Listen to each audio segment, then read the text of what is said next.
Pompey's victory in recalling Cicero and obtaining the grain commission, gaining the support of the tribunes Milo and Cestius and their gangs, neutralized Claudius, but only temporarily.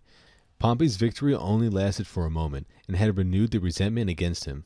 One of the new tribunes of 56, Lupus, was a supporter of Pompey, and he tried to help Pompey repeal the Lex Campania.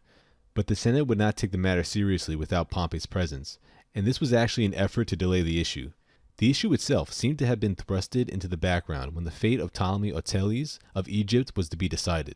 If you remember, back in 59, Pompey and Caesar had arranged for the recognition of King Ptolemy as the rightful king of Egypt, and his fate was officially decided in 57, when a motion by the consul Lentulus Spinther had passed that the restoration of King Ptolemy would take place with the next governor of the province of Cilicia, which would have been Spinther himself. But Ptolemy wanted to be restored by Pompey. It is interesting to note here that Plutarch claims that some thought Spinther had backed Pompey for his grain commission just so Pompey would not be able to restore Ptolemy. Ptolemy himself came to Rome and began dishing out bribes to whoever would work against Spinther, and Pompey accepted Ptolemy into his villa. However, the people of Alexandria sent an envoy to counteract against Ptolemy's efforts, but Ptolemy managed to have a number of them murdered and intimidated into submission. The efforts of the Pompeians to have Pompey oversee the restoration was met with resistance on all sides, and there were two reasons for this, as Cicero claims: malice and the fact that they did not like Ptolemy. And the Senate took up the position behind a decree by an oracle discovered by the tribune Gaius Cato, a relative of Cato the Younger, which said that the restoration must not take place with the multitude. This was interpreted to mean an army, and so meant on the surface that this restoration would not incur the creation of a military command, but underneath that was really to make the command unattractive to Pompey. Pompey himself showed no signs of wanting the command, and even spoke on behalf of Spinther. But this whole ordeal became a mess, and eventually the matter was dropped. But to give a brief rundown, Cicero supported Spinther because Spinther supported Cicero's return from exile. Then, in January 56, Cicero, Hortensius, and Lucellus tried to pass a motion to allow Spinther to restore Ptolemy using whatever force necessary. But this was rejected on religious grounds via the oracle quote mentioned earlier. Then the motion was amended to allow Spinther to restore Ptolemy without the use of an army. But then Crassus and Bibulus proposed their own motions. Crassus's motion was to have 3 legates with Imperium be selected to restore Ptolemy, while Bibulus, who wanted to defuse the situation, wanted 3 private citizens who held office to oversee it. Then Servilius Isauricus proposed that Ptolemy should not be restored at all. Then another motion was set again by Volcassius Tullus to have Pompey restore Ptolemy. The new consul of 56, Lentulus Marcellinus, steadfastly opposed all efforts to have Pompey restore Ptolemy, and Lupus's attempts to repeal the Lex Campania. Then, on the 13th of January, the Senate met to discuss the situation for only a large part of the day to be taken up by an altercation between consul Lentulus Marcellinus and another tribune, Caninius Gallus, about Pompey restoring Ptolemy. Then, 3 more motions occurred, with the others asking for Bibulus to make changes to his original motion. Crassus's motion seems to have dropped. Eventually the matter itself dropped. Now, if you remember in part 3 of the life of Pompey, I had listed some powerful families who had supported Pompey in the 60s but will turn against him in the 50s. One of those powerful families were the Cornelii Lentuli. And here we see Lentulus Spinther, who had supported and worked alongside Pompey up until 58. He worked with Pompey on the recall of Cicero, but now turned against him, and the same with Lentulus Marcellinus, who was also Pompey's legate in the 60s, but Pompey's activities will turn Marcellinus against him. In 57, Claudius was running for the aedileship, but his rival Milo attempted to block his candidacy by prosecuting Claudius. His efforts failed, and Claudius was elected, and in early February he brought a similar charge against Milo and Cestius, who both helped Cicero in his recall from exile. On February 2nd, Pompey and Cicero came to support Milo, and then on the 7th they convened again. Claudius took this moment to renew his attacks against Pompey. I'm going to read to you now from Cicero, who wrote to his brother Quintus, who was a legate in Sardinia working on the Grain Commission, about what took place. He writes, "On the 7th Milo appeared. Pompey spoke, or rather wished to speak, for as soon as he got up, Claudius's ruffians raised a shout, and throughout his whole speech he was interrupted, not only by hostile cries, but by personal abuse and insulting remarks. However, when he had finished his speech, for he had showed great courage in these circumstances, he was not cowed. He said all he had to say, and at times had by his commanding presence even secured silence for his words. Well, when he had finished, up got Claudius.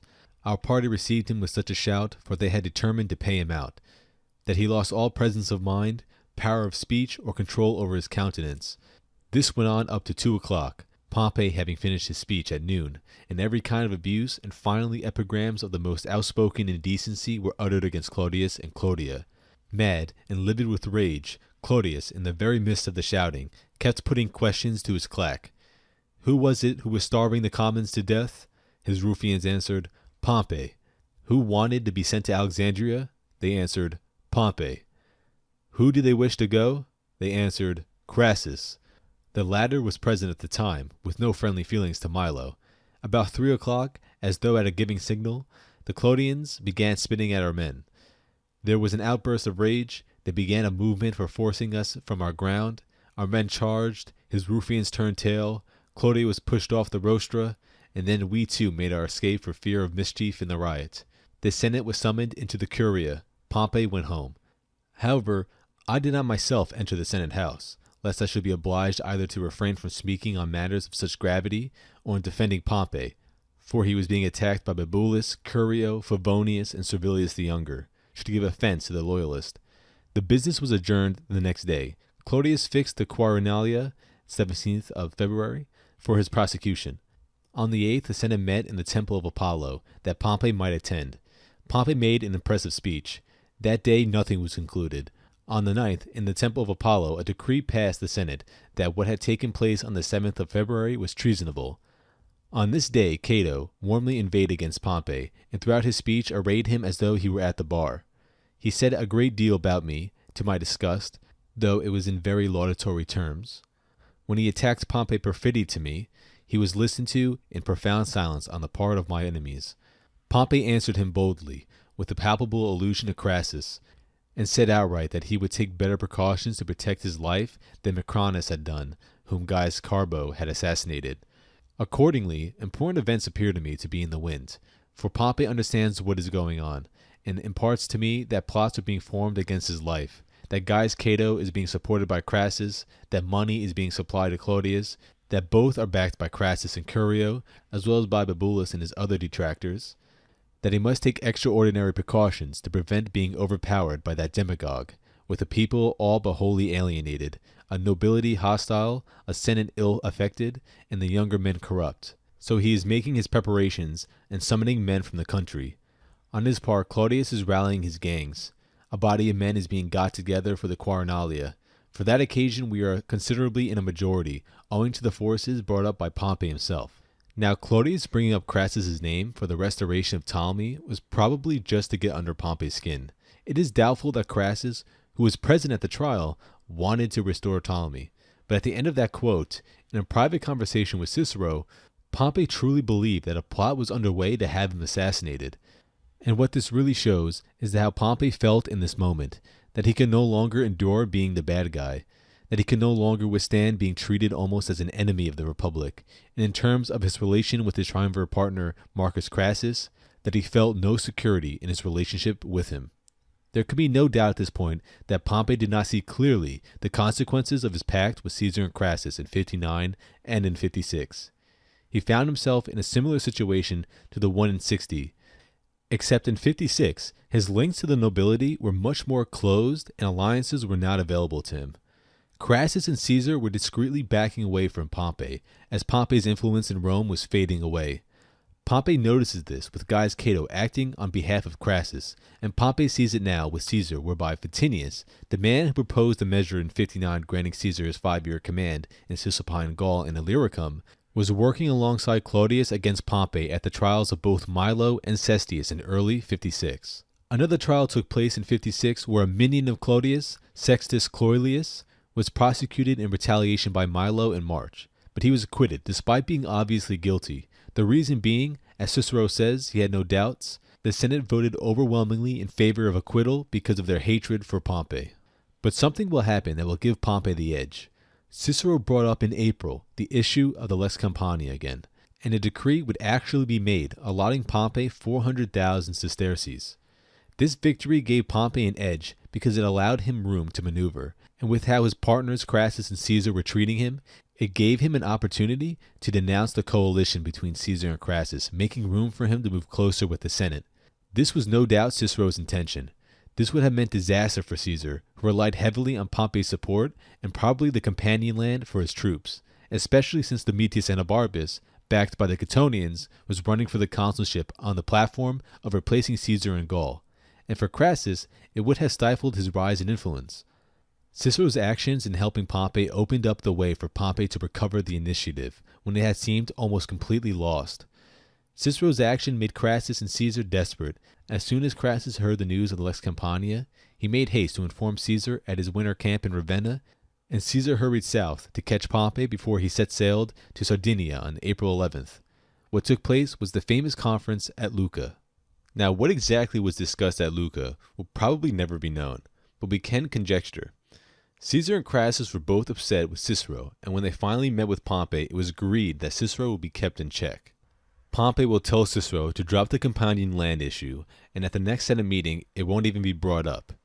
What we can say is that they probably discussed their future.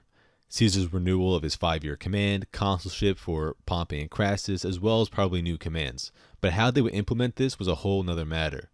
For Rome was no dictatorship, and men like Cato and his allies would resist them at every turn. Pompey no doubt was assured renewed backing from Caesar and Crassus. But what is most interesting is the impact of Luca on the aristocracy. Plutarch and Appian both report that 200 senators were present at Luca. Although exaggerated, the triumvirs were not alone at Luca. Most of these men were clients of the triumvirate, but there were also opportunistic and ambitious senators, and while we don't know exactly who was there, we can see some individuals whose attitude towards the triumvirate changed after April of 56. So after Luca, Cicero was left in the lurch, having felt he had been both abandoned by the optimates and by Pompey. But he'll accept the new arrangement. Another individual, Gaius Cato, who was supporting Claudius in attacking Pompey, would now make sure the consular elections were postponed to allow Pompey and Crassus to have an easier time during elections. Claudius is another one who will support Pompey. Once Pompey announced his candidature for the consulship, Claudius will act in such a manner that you know he is insincere, and telling everyone that he and Pompey reconciled and that he filled the air with Pompey's praises. But Claudius's actions will turn the nobles against him, who has supported him in the past when he was against Pompey. For instance, his cousin, Metellus Nepos, who had supported Claudius, wrote a letter to Cicero in 56 and revealed his break with Claudius. Publius Servilius will also attack Claudius shortly after Luca. We know that Metellus Nepos and Appius Claudius were there at Luca, but not all who attended the conference supported the triumvirate like Metellus Nepos, and we can speculate that any other senators who were present were the lower-ranking senators, those men who wanted to attach themselves to the triumvirs in the hopes of advancing their position. But it should be noted that the conference of Luca, like the formation of the triumvirate, made no fundamental change on the existing political structure. There were some switching of sides, as discussed, but Gaius Cato and the Claudii, like Claudius and Appius, were unreliable partners, and Cicero, who was reliant on Pompey, was reluctant in helping the triumvirs, and at times attacked supporters of them. And even though Pompey and Crassus will win the election 455, it will only cost them more support in the future. So, in 56, Pompey and Crassus casted their candidacy for the consulship for personal gains as well as to stifle Domitius Anabarbus, who was running to remove Caesar from his command in Gaul, which was coming to an end in 55. Domitius was the strongest candidate to replace Caesar. His ancestors had helped conquer and settle Gaul, and he had vast clientele in that area. However, there was an issue for their candidacy. Pompey and Crassus purposefully missed the deadline to cast their names. So why did they do this? They did this because they had little chance of actually winning the election. The popular stance amongst the people were to be against the triumvirate. The consuls of 56, Lentulus Marcellinus and Lucius Marcius Philippus, who was Cato the Younger's father-in-law, both were allied with Cato the Younger and were enemies of the triumvirate. So when Pompey and Crassus casted their names after the deadline, Consul Marcellinus, who would preside over the elections, would not allow them to enter their candidacy.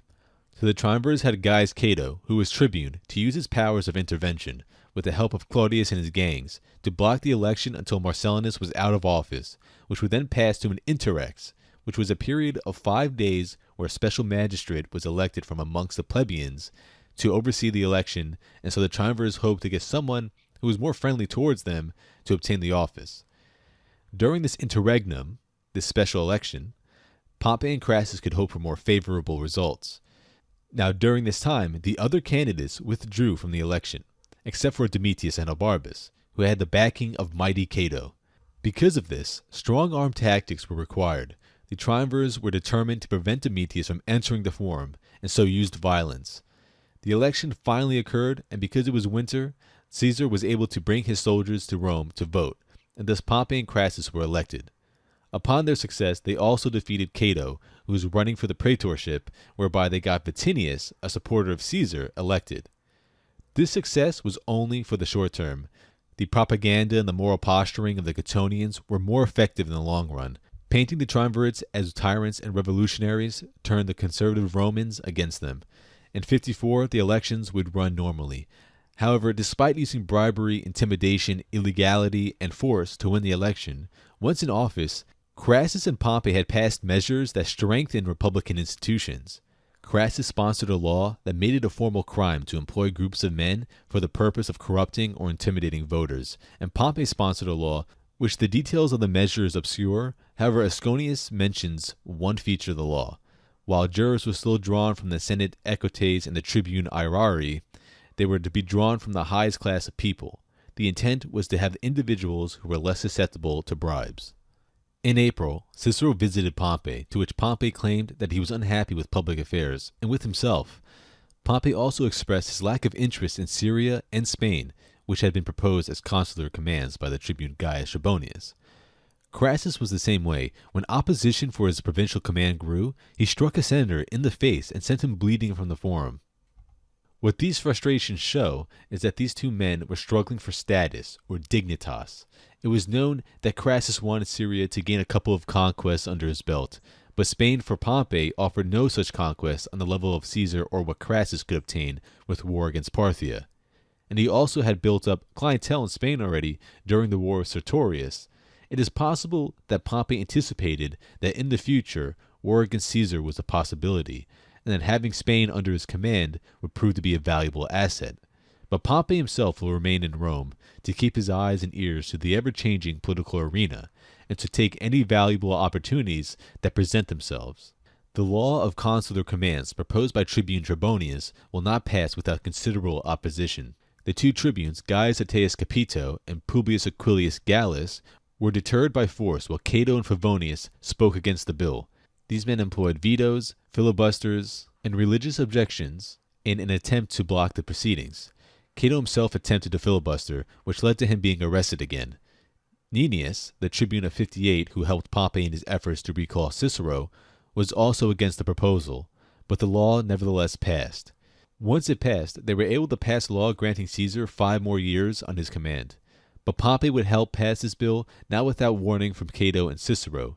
They both warned him of the dangers of allowing Caesar 5 more years of conquest. Pompey now tried to rebuild his popularity by hosting an elaborate building program. He built a portico as well as a temple of Venus Victrix and gave the city its first permanent stone theater. He also hosted extravagant games and celebration. The coming elections for the consulship of 54 gave the triumvirs great concern. For instance, Marcus Valerius Messala, the nephew of Hortensius, was standing in for the consulship of 54, and this had alarmed Pompey. However, Valerius Messala may have been persuaded to withdraw his candidacy, for he ran again in 54 and secured the consulship for 53. Instead, 2 men were elected to the consulship, Lucius Domitius Anobarbus and Appius Claudius Pulcher. Domitius' success was inevitable. It took the combined strength of Crassus and Pompey, along with obstruction and violence, to thwart him. Now, it is often thought that the triumvirate was able to get their own man, Appius Claudius, into the consulship. However, Appius should really be seen as an opportunist. Early in the year of 54, Appius did work with the triumvirs. He succeeded in securing the appointment of Gaius Messius, the Pompeian tribune of 57, to a post on Caesar's staff in Gaul. In February, when the Catonians were planning to prosecute Pompey's friend Gabinius, Appius postponed the prosecution by filling the days up with Senate meetings. But once Pompey's man Marcus Aemilius Scaurus stood for the consulship of 53, with Pompey's backing against Appius' brother, Gaius Claudius, Appius not only supported his brother, but prosecuted Scaurus in an attempt to prevent his election. Pompey would give written testimony for Scaurus' defense at his trial. Appius would work alongside his consular colleague Domitius in his attacks against Gabinius, who was a Pompeian, and Appius would himself deliver the indictment against Gabinius. Pompey and Crassus were also unable to prevent Cato the Younger from obtaining the praetorship, as well as one other enemy of the triumvirates, Publius Servilius Sauricus, who started his praetorship by summoning Gaius Messius, the Pompeian tribune of 57, and legate to Caesar, to trial. Pompey would call upon Cicero to defend him in court. Gabinius, a man who is sometimes referred to as Pompey's protege, who was the governor of Syria and the man responsible for placing Ptolemy Auletes back on the throne of Egypt, had returned to Rome.